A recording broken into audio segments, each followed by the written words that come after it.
যাত্রা বিরতির এই সিরিজে বাংলাদেশের সংযুক্ত আরব আমিরাতের কাছে টি-টোয়েন্টি সিরিজে হার।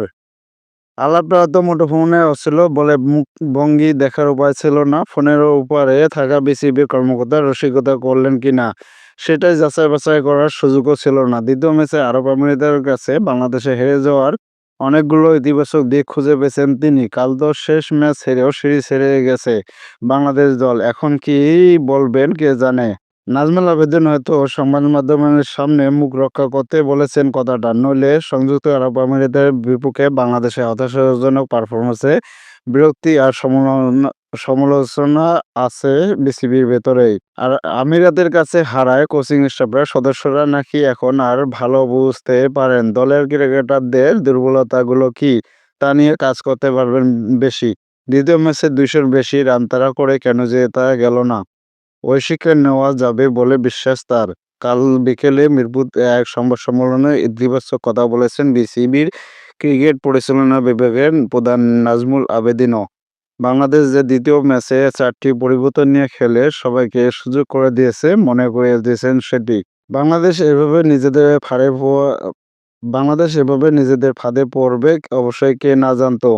আরব আমিরাতের সঙ্গে সিরিজটা ছিল শুধুই কথা রাখার সিরিজ। গত বছরের নারী বিশ্বকাপ বাংলাদেশে হওয়ার কথা থাকলেও দেশের অস্থির রাজনৈতিক পরিস্থিতির কারণে সেটি হয় আরব আমিরাতে। স্বাগতিক বোর্ড ছিল বিসিআই। ওই বোঝাপড়ায় আমিরাতের বিপক্ষে সে দেশে গিয়ে একটি দ্বিপক্ষীয় সিরিজ খেলার প্রতিশ্রুতি দিয়েছিল বিসিবি। কাল সেই ম্যাচটাও হেরে বাংলাদেশ ২-১ ব্যবধানে হেরে গেল। সিরিজ ২ ম্যাচের থাকলেও তবু তা ড্র করতে পারল না লিটন দাসের দল। এর আগে ৪টি টেস্ট খেলুড়ে দেশের বিপক্ষে টি-টোয়েন্টি সিরিজ জেতা আরব আমিরাতে একবারে, এমন কারও বিপক্ষে সিরিজ জিতেছিল আয়ারল্যান্ড। এবার তাদের পাশে নাম লেখালো বাংলাদেশও।